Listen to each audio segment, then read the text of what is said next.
I got to be transparent about something. And I think a lot of women feel that it's scary to run for office. You take your whole family with you, it's scary. But I decided that it was going to be worth it to try. Less than 2% of all statewide executive officials are Black women. But in Prince George's County, outside of Washington, D.C., nearly the entire county is run by Black women, at least 22 in total. I think we all recognize that no matter how accomplished we are, no matter how hard we work, no matter how many great decisions we make, we will still be undervalued, often underestimated always. As Black women, that's still what we face. And so when we're in positions to affirm each other, we're going to do that. The county has transformed from a white working-class suburb that in the 1970s had to be forced to integrate its public schools into a mecca for Black professionals. But for decades, there has been a visible wealth gap, with sprawling subdivisions, many of them built on former slave plantations, just miles from the county's poorest neighborhoods. At the head seat is County Executive Angela Alsobrooks. She was a single mom in her 30s the first time she decided to run for county state's attorney, an elected office that no woman had held before. As I campaigned for state's attorney the first time, the second time, and even when I campaigned for county executive, I thought people would want to know that I was qualified. They would want to hear about my record.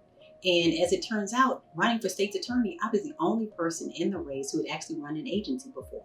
She won that race, then the next. And in less than a decade, she was the first woman to ever run the Washington suburb, which has a population of nearly 1 million. You know what, I have to tell you something I don't get to talk about a lot. Alex was 4 and I was a single mother.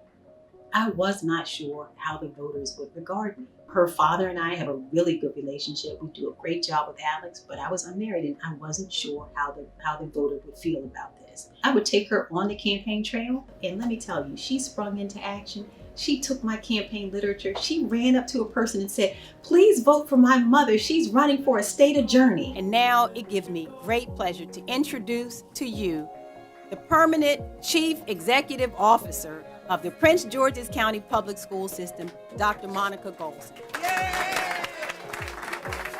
Since taking office in December 2018, Alsobrooks has elevated a fleet of Black women into positions of leadership, which include the superintendent of schools, head of community relations, the head of economic development, and the fire chief. The experience that stands out to me is the first cabinet meeting I was able to go to. And I remember showing up into the normal conference room and there were a lot of people around. It was a lot of women and, and I'm thinking they're just here with me. But at that time, I did not know that they were the directors and the leaders. They had the name tags in place and we sat down and I can remember looking when I looked at my name tag and saw my name and then began to look around and realize that the other women sitting at the table were also directors and were also managers.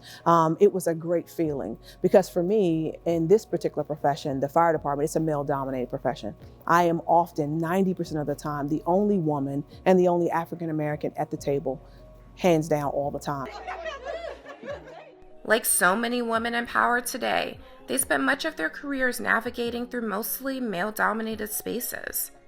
Now with Alsobrooks at the helm, they have found in county government an unexpected sisterhood, but they know they are sometimes underestimated by those outside of it. In a district that is predominantly children of color, right now we're 91%. 20-something years ago, we might have been at 70%. It wasn't uncommon for me to see other African-American female teachers.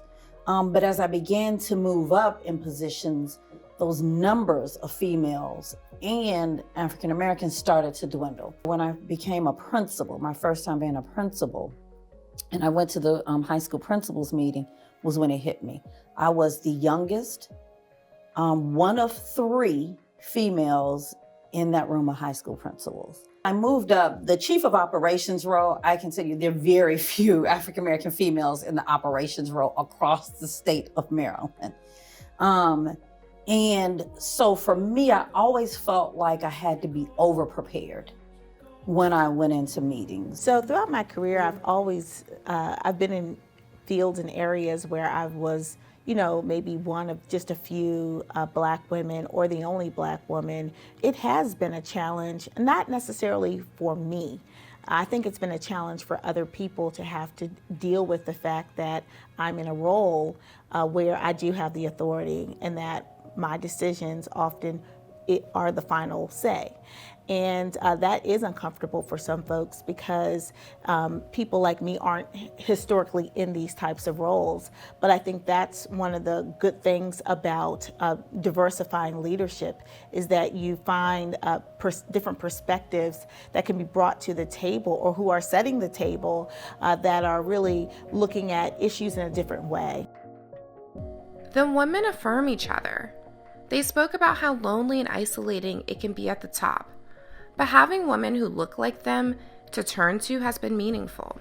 It is so reassuring to know that you can call anyone at this level who are experiencing some of the same things you are, who understand it from a parent's perspective, from a mom's perspective, a woman's perspective, an African-American woman, and then sometimes just being the only person. I feel like I gained a sisterhood without even realizing that would ultimately be what would happen while serving in this role. Chief Green, congratulations, and we thank you so much for your service and for your sacrifice. We are not absent of really talented, amazing men who work with us, who are alongside us. It's just the women who are leading in each of those areas are there. But we have men, plenty of men. In fact, if you think about my deputies, all of my deputies, well, except one now, are men.